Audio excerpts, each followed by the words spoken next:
नमस्कार दोस्तों, मैं विकास आज एक नए लेसन के साथ आपका स्वागत है। आज हम पढ़ेंगे भारत के भौतिक प्रदेश का तीसरा भाग, प्रायद्वीपीय पठार। देखिए, प्रायद्वीपीय पठार पर या प्रायद्वीपीय भारत पर पर्वत भी पाए जाते हैं और पठार भी पाए जाते हैं। तो आज के लेसन में हम सिर्फ प्रायद्वीपीय जो भारत है उसके प्रमुख पठार कौन कौन से हैं उसके बारे में पढ़ेंगे।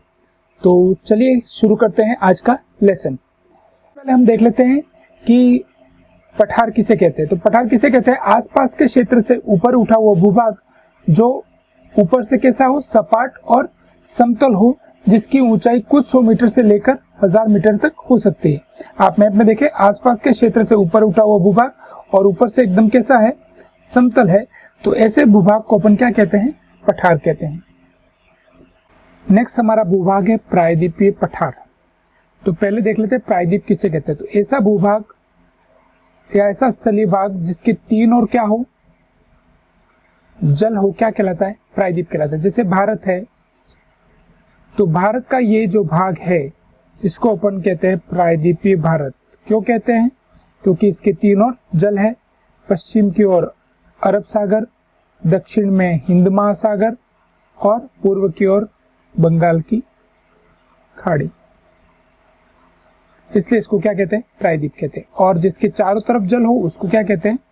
द्वीप कहते हैं। प्रायद्वीपीय पठार है वो किसका भूभाग माना जाता है? गोंडवाना भूमि का भाग माना जाता है। जब पृथ्वी बनी, तो पृथ्वी जैसे ही बनी तो पृथ्वी पर दो ही आपके भाग थे, स्थल और जल। जो अभी सारे महाद्वीप अपन को अलग अलग दिखाई दे रहे हैं, पूर्व काल में आपस में जुड़े हुए थे सभी महाद्वीप, उसको क्या कहते हैं? पेंजिया। और उसके चारों तरफ जो जलीय भाग था उसको क्या कहते हैं? पैंथालसा। अब भूगर्भिक हलचलों के कारण से पेंजिया का विभाजन कितने भागों में हुआ? दो भागों में, उत्तरी भाग और दक्षिणी भाग। ठीक है, उत्तरी भाग को नाम दिया गया लोरेंशिया और दक्षिणी भाग को नाम दिया गया गोंडवाना लैंड। तो प्रायद्वीपीय जो पठार है वो इसी गोंडवाना लैंड का अंग माना जाता है।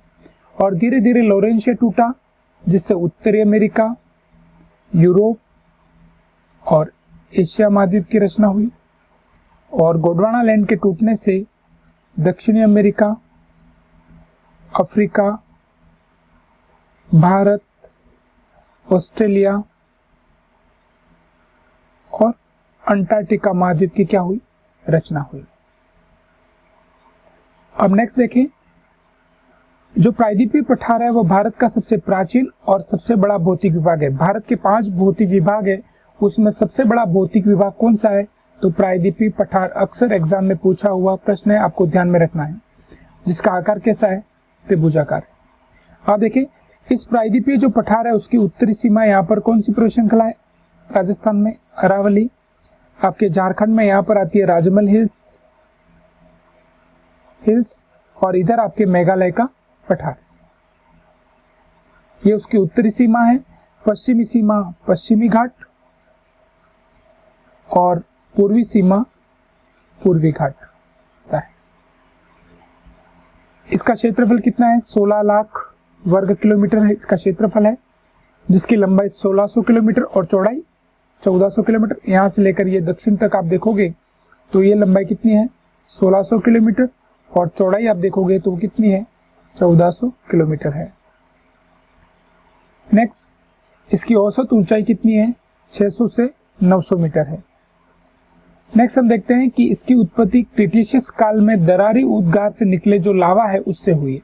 अब देखें, ज्वालामुखी का उद्गार होता है वो दो प्रकार से होता है। एक तो होता है केंद्रीय उद्गार और एक होता है दरारी उद्गार। केंद्रीय उद्गार में क्या होता है? जब लावा है वो एक ही नली से जब बाहर निकलता है, ठीक है, तो लावा है वो आसपास के क्षेत्र में क्या हो जाता है? जमा हो जाता है। और उसके जमा होने से किसी पर्वत की क्या होती है? रचना होती है। कौन से उद्गार से? केंद्रीय उद्गार से।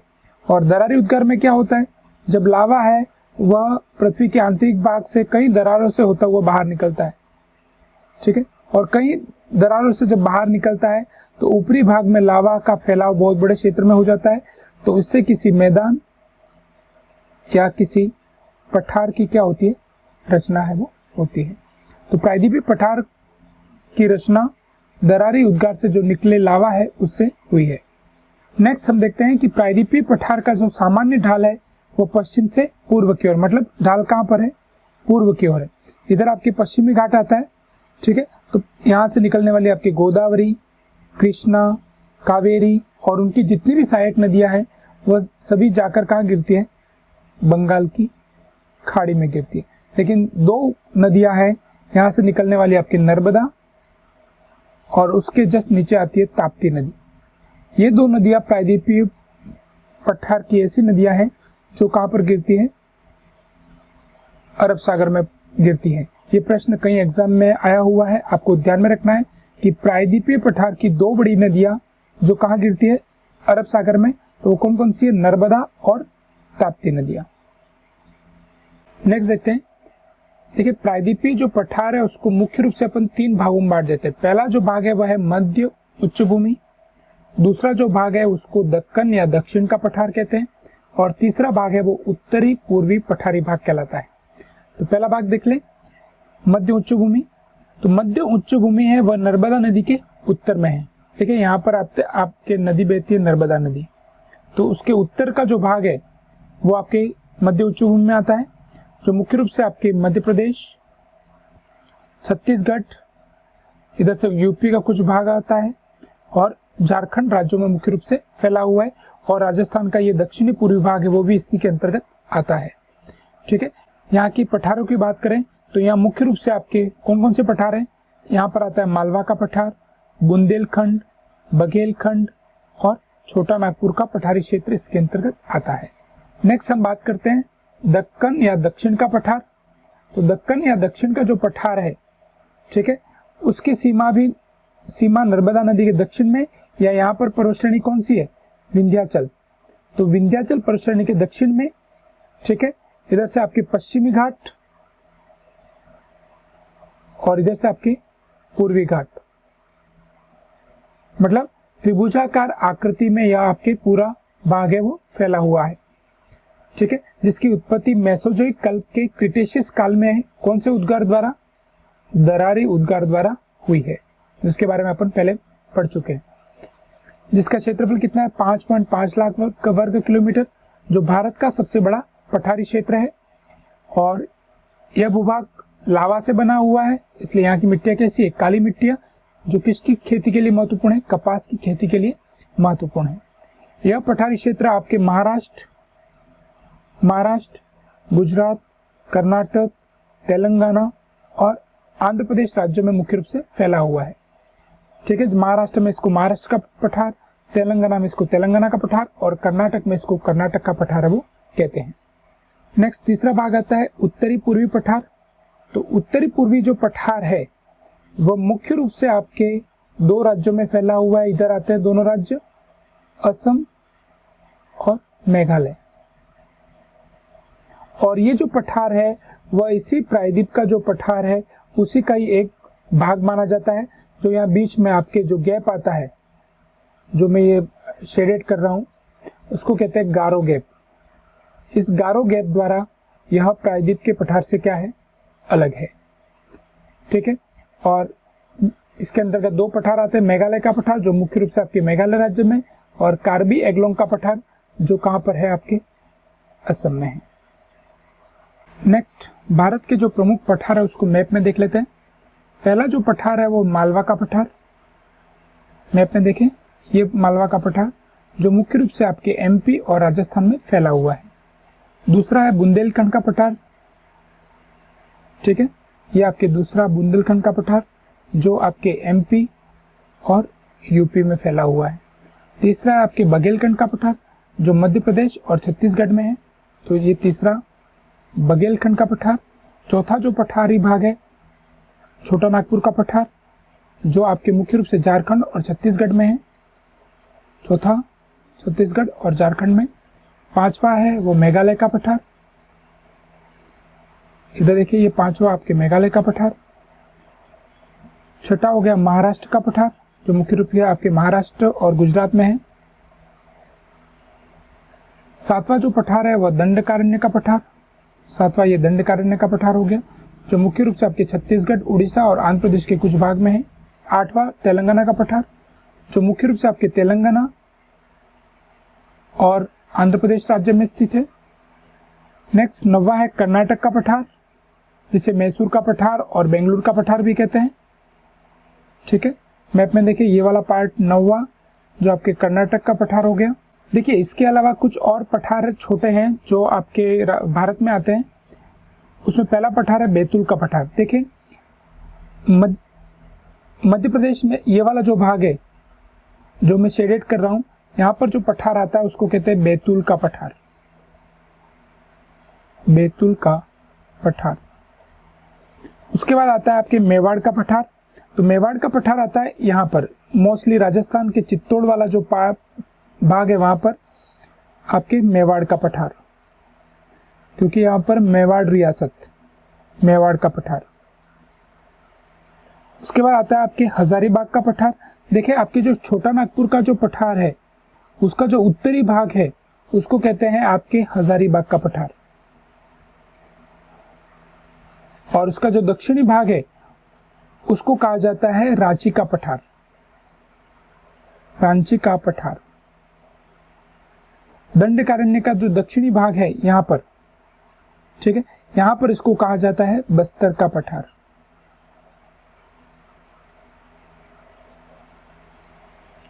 तो ये हो गए भारत के प्रमुख पठार जो आपने मैप में देख लिए। अब आप एक एक पठार को डिटेल से देखते हैं। अब पहला जो पठार है हमारा वो है मालवा का पठार। देखिए मालवा का पठार जो आपको ये कलर में दिख रहा है वो मालवा का पठार, जो मुख्य रूप से आपके एमपी और राजस्थान में फैला हुआ है। यदि इसकी सीमाओं की बात करें तो इधर से आपके अरावली, इधर से आपके बुंदेलखंड का पठार और इधर से विंध्याचल पर्वत श्रेणी है, उसके मध्य में स्थित यह पठारी भाग है। यहाँ पर अगर आप पठारी भाग की बात करोगे तो इसमें अरब सागर अफवाह तंत्र और बंगाल की खाड़ी जो अफवाह तंत्र है दोनों के भाग मिलेंगे।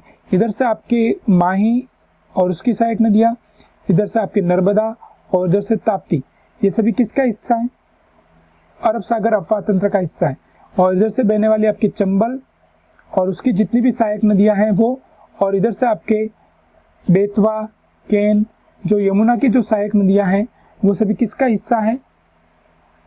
आपके बंगाल की खाड़ी अफवाह तंत्र का हिस्सा है। तो ये पठारी भाग ऐसा है जहां पर अरब सागर और बंगाल की खाड़ी दोनों प्रकार का अफवाह तंत्र है वो पाया जाता है। नेक्स्ट, इस भाग में कौन सी मिट्टियां पाई जाती है? काली मिट्टियां पाई जाती है। और यहाँ पर एक अपर्दन होता है जिसको कहते हैं अवनलिका अपर्दन। अपर्दन दो प्रकार का होता है, एक तो चादरी अपर्दन और एक अवनलिका अपर्दन। अवनलिका अपर्दन में क्या होता है, जब नदी की या जल की तीव्र धाराएं प्रवाहित होती है तो बड़ी बड़ी नालियां बन जाती हैं, और उसी को अपन कौन सा अपर्दन कहते हैं? अवनलिका अपर्दन। और उसके कारण से आपके इस क्षेत्र में अत्यधिक क्या पाए जाते हैं? बीहड़ पाए जाते हैं, और यहाँ पर बेसाल्ट और ग्रेनाइट चट्टानें वो मिलती हैं। इस पठार का जो उत्तरी पश्चिमी भाग है ये वाला, ठीक है, उसको राजस्थान में क्या कहते हैं? हाड़ौती का पठार, ठीक है। और इसको चित्तौड़ के आसपास इसको क्या क्या कहा जाता है? मेवाड़ का पठार कहा जाता है। नेक्स्ट जो पठार है हमारा बुंदेलखंड का पठार। तो देखिए बुंदेलखंड का पठार है वह आपके एमपी और यूपी का जो ये कुछ भाग है वहाँ पर ये आपके है, ठीक है। यहाँ पर भी आपके नदियाँ हैं वो आपके अवनलिका अपर्दन करती है, जिससे ये पूरे भाग में महाखंड और जलप्रपात बनाती है। और यहाँ पर बहने वाली दो प्रमुख नदियाँ हैं बेतवा और केन। यहाँ पर भी नीस, ग्रेनाइट और चूना पत्थर की जो चट्टानें हैं वो मिलती हैं, और यह क्षेत्र है वो दलहन और मक्का की कृषि के लिए फेमस है। नेक्स्ट जो पठार है हमारा बघेलखंड का पठार। तो देखिए ये वाला बघेलखंड का पठार जो मुख्य रूप से आपके एमपी और छत्तीसगढ़ में फैला हुआ है। यहाँ पर भी आपके अवनलिका अपर्दन होता है, और यहाँ पर नदियाँ भी क्या करती है? जलप्रपात का निर्माण करती है। और यहाँ पर बहने वाली दो प्रमुख नदियाँ हैं सोन और रिहन, दोनों किसकी सहायक नदियाँ हैं? गंगा की सहायक नदियाँ हैं। और यहाँ पर भी ग्रेनाइट, बलुआ पत्थर, चूना पत्थर की जो चट्टानें हैं वो मिलती हैं। देखिए नेक्स्ट हमारा पठारी क्षेत्र है छोटा नागपुर का पठार। देखिए छोटा नागपुर का पठार मुख्य रूप से आपके झारखंड और छत्तीसगढ़ में स्थित है। इसके अलावा वेस्ट बंगाल और उड़ीसा में भी इसका विस्तार है। नेक्स्ट, छोटा नागपुर का पठार धात्विक खनिजों की दृष्टि से समृद्ध माना जाता है। यहाँ पर मुख्य रूप से आपके लोएस्क, मैग्नीज आदि धात्विक खनिज है वो मिलते हैं। और यह क्षेत्र कोयले की दृष्टि से भी समृद्ध माना जाता है, क्योंकि दामोदर घाटी है, वहाँ पर गोंडवाना युगीन कोयला है वो मिलता है। और गोंडवाना युगीन कोयला मिलने के कारण से इसको भारत का कौन सा प्रदेश कहा जाता है? रूहर प्रदेश। रूहर प्रदेश आता है आपके जर्मनी में, ठीक है। और यहाँ पर कई प्रकार के धात्विक और अधात्विक खनिज मिलने के कारण से इससे भारत के खनिजों का अजायब घर भी कहते हैं। किसको? छोटा नागपुर के पठार को। नेक्स्ट हम देखते हैं, छोटा नागपुर के पठारी क्षेत्र में आपके लेटराइट मिट्टी का जो क्षेत्र मिलता है, जिसको क्या कहते हैं? पाट कहते हैं। लेटराइट मिट्टी क्या होती है? देखिए, छोटा नागपुर के पठार के इस उत्तरी वाले भाग में क्या होता है, अत्यधिक वर्षा होने के कारण से आपके निक्षालन क्रिया होती है। कौन सी क्रिया? निक्षालन। निक्षालन क्रिया में क्या होता है कि अत्यधिक वर्षा होने के कारण से मिट्टी के ऊपरी भाग घुलनशील जो खनिज हैं वो जल में घुलकर कहाँ चले जाते हैं? मिट्टी की निचली परतों में चले जाते हैं, और ऊपरी भाग में अघुलनशील पदार्थ जैसे लोह तत्व, ठीक है, ये ऊपर रह जाते हैं, और उसके कारण से मिट्टी का रंग कैसा हो जाता है? ईंट के समान लाल हो जाता है। और वो मिट्टी कौन सी है? लेटराइट मिट्टी है। तो यहाँ पर लेटराइट मिट्टी के क्षेत्र को क्या कहते हैं? पाट कहते हैं। छोटा नागपुर के पठारी क्षेत्र में यहाँ बीचों बीच एक नदी निकलती है, जिसको अपन कहते हैं दामोदर नदी, जो हुगली नदी की क्या है? सहायक नदी है। कौन सी नदी? दामोदर नदी।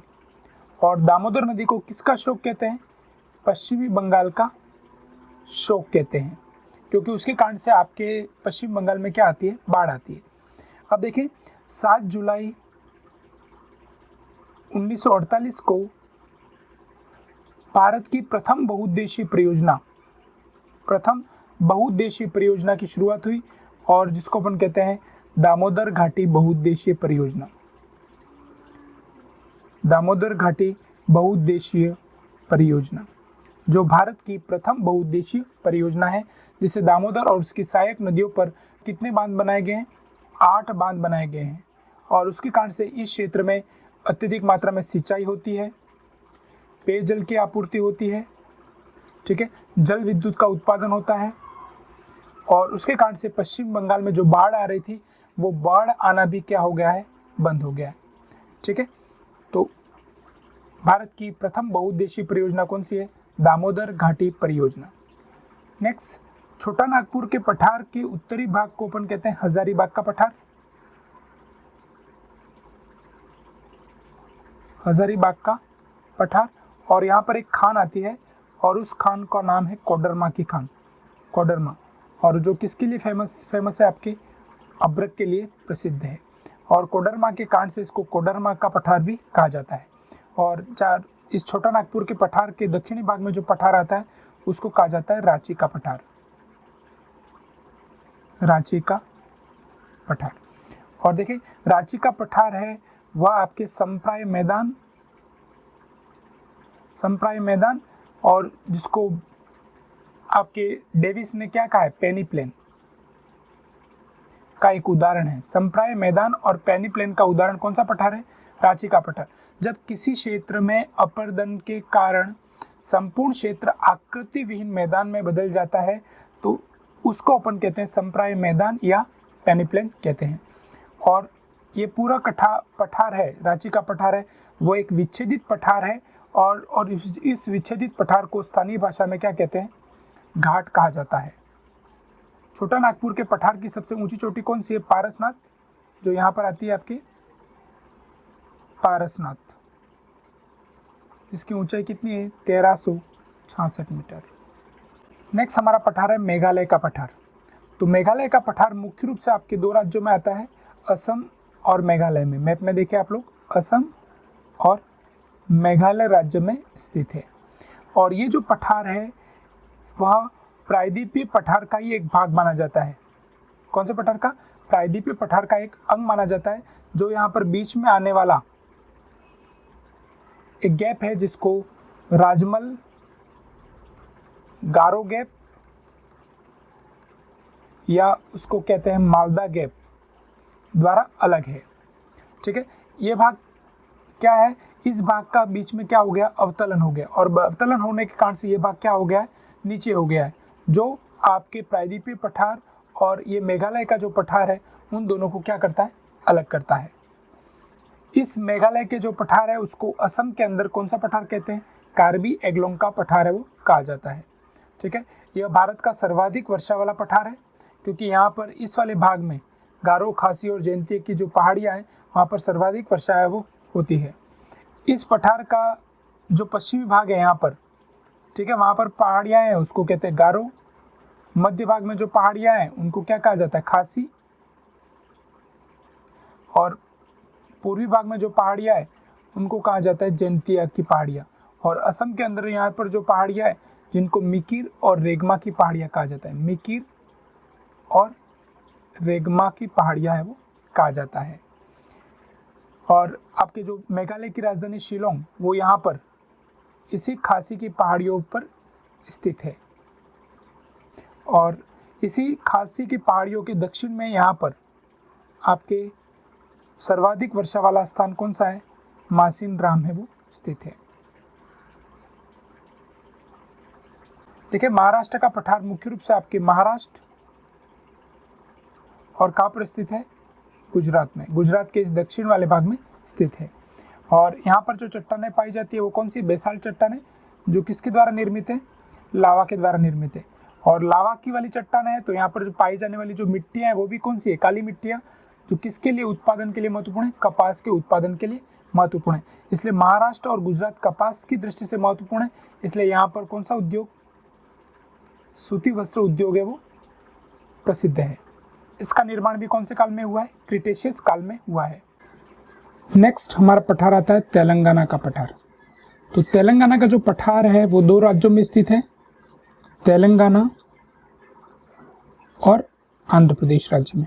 तेलंगाना के पठारी क्षेत्र में क्या पड़ता है, अकाल पड़ता है, किसके कारण, वृष्टि छाया प्रदेश के कारण। अब वृष्टि छाया प्रदेश क्या होता है, देखें, मान लीजिए कोई पर्वतीय भाग है, तो जब मानसून आपके यहाँ से चलता है और इस पर्वत को पार करने के लिए ऊपर उठता है, तो ऊपर उठने से तापमान में क्या होती जाएगी, कमी, तापमान में कमी होगी, सापेक्षिक आर्द्रता बढ़ेगी, संघनन क्रिया आरंभ होगी, बादलों का निर्माण होगा, और इस वाले भाग में क्या होगी, वर्षा होगी।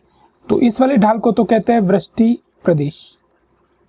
लेकिन जैसे ही आपके विपरीत ढाल पर हवाएं नीचे की ओर उतरती हैं, तो हवाएं जब नीचे की ओर उतरेगी तो कौन सी क्रिया होगी, संपीड़न।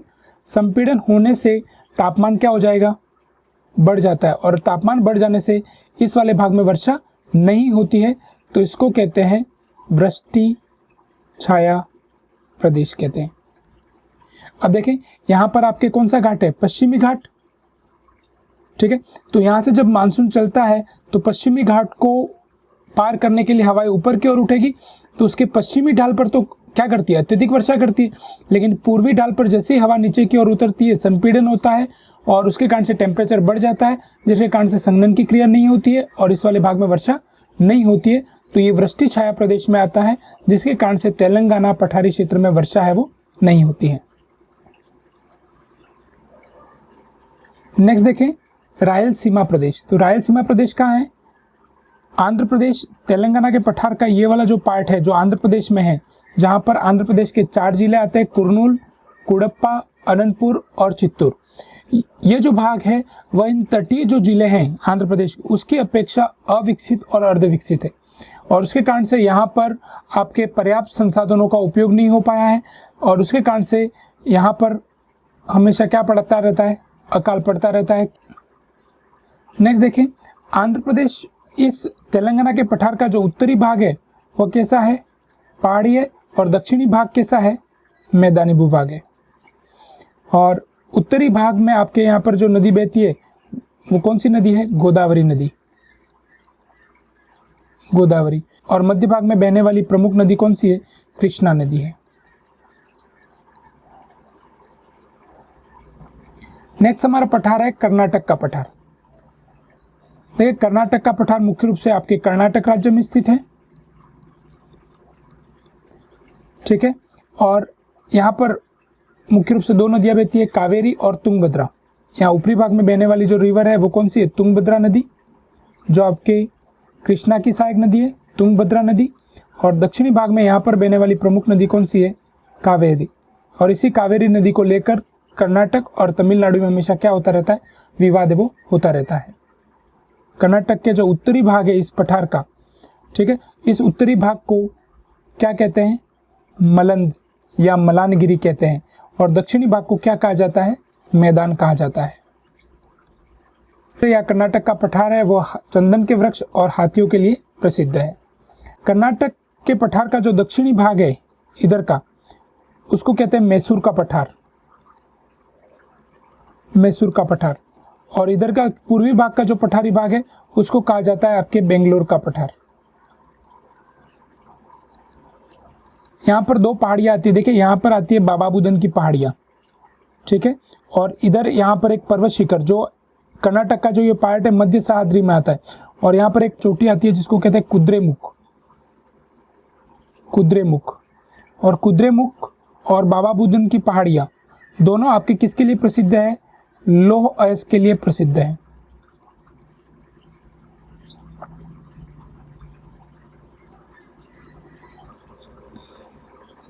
नेक्स्ट, कर्नाटक राज्य में दो जलप्रपात आते हैं, एक तो शरावती नदी पर आता है, श्रावस्ती या शरावती नदी पर, कौन सा है, गरसोप्पा या महात्मा गांधी, जो भारत का सबसे ऊंचा प्रपात, भारत का सबसे ऊंचा जलप्रपात है।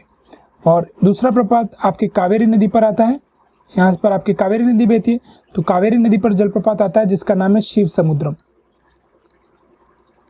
शिव समुद्रम जलप्रपात, जहां पर 1902 में भारत की प्रथम जल विद्युत परियोजना की शुरुआत हुई। नेक्स्ट पठार आता है दंडकारण्य का पठार। तो दंडकारण्य का पठार मुख्य रूप से आपके छत्तीसगढ़ और उड़ीसा में स्थित है, और कुछ पार्ट आपके आंध्र प्रदेश का भी इसमें आता है। और इसका जो दक्षिणी पठारी भाग है यहाँ पर, और उस पठार को कहते हैं बस्तर का पठार, जिसको भारत में चावल का कटोरा के नाम से भी इसको जाना जाता है, ठीक है। और बस्तर के इस पठारी भाग में यहाँ पर एक खान है बेलाडीला, बेलाडीला की खान, जो आपके किसके लिए फेमस है, लौह अयस्क। और यहाँ पर जो लौह अयस्क निकलता है वो हेमेटाइट किस्म का, हेमेटाइट किस्म का उच्च कोटि का लौह अयस्क है वो निकलता है। नेक्स्ट देखें, ये जो पूरा पठारी भाग है वो कैसा है, उबड़ खाबड़ है, और यहाँ पर मुख्य रूप से सागवान और तेंदुपत्तों की अधिकता है। और यहाँ पर पाई जाने वाली जनजाति कौन सी, गौंड, भारत की दूसरी बड़ी जनजाति, दूसरी बड़ी, पहली कौन सी है, भील, दूसरी कौन सी है, गौंड, और तीसरी जनजाति कौन सी है, संथाल। ये भारत की तीन प्रमुख बड़ी जनजातियां हैं। और ये जो पठारी क्षेत्र है आपके दंडकारण्य का, वो कौन सी समस्या से ग्रसित है, नक्सलवाद की समस्या से ग्रसित है। नेक्स्ट भाग आता है प्रायद्वीपीय पठार का महत्व क्या है। तो देखिए, प्रायद्वीपीय पठार पर कई धात्विक और अधात्विक खनिजों की क्या है, प्रचुरता, लोहा, मैग्नीज, सोना, चांदी, है ना। और अधात्विक में देखोगे तो आपके अब्रक है, चूना पत्थर है, बहुमूल्य हीरे हैं, इसके अलावा संगमरमर है, आदि खनिज है वो इस क्षेत्र से प्राप्त होते हैं। और यह काली मिट्टी का बड़ा क्षेत्र है जो कपास की खेती के लिए महत्वपूर्ण है। इसके अलावा यहाँ पर आर्कियन, धारवाड़, कुड़प्पा और विंध्यन क्रम की शैलें मिलती है, जिसके कारण से लाल, भूरी और लेटराइट मिट्टियाँ भी यहाँ पर पाई जाती है, जो ग्रामीण अर्थव्यवस्था का क्या है, आधार है। इस क्षेत्र है वह वनों की दृष्टि से भी आपके समृद्ध है वो माना जाता है। यहाँ की अधिकांश नदियां है वो जलप्रपात का निर्माण करती है, जहाँ पर जल विद्युत की अधिक संभावना है वो रहती है। प्रायद्वीपीय पठार पर कई पर्यटन स्थल है, जैसे ऊटी है वो आपके नीलगिरी की पहाड़ियों में, कोड़ाई कैनाल है वो पालनी की पहाड़ियों में, और महाबलेश्वर है पश्चिमी घाट, पंचमढ़ी है वह सतपुड़ा पर्वत श्रृंखला पर, और आबू है वह अरावली पर्वत श्रृंखला पर स्थित प्रमुख पर्यटन स्थल है। और पश्चिमी घाट एवं पूर्वी घाट पर कई औषधीय पौधे भी मिलते हैं। और ये पूरा क्षेत्र, क्योंकि इस क्षेत्र में पाई जाने वाली जो पर्वतीय श्रेणियां हैं वहाँ पर आपकी कई जनजातियां रहती हैं, जो द्रविड़ संस्कृति का केंद्र है वो मानी जाती हैं। इस प्रकार हमारा यह लेसन पूरा होता है। चैनल को अधिक से अधिक सब्सक्राइब और शेयर करें। धन्यवाद।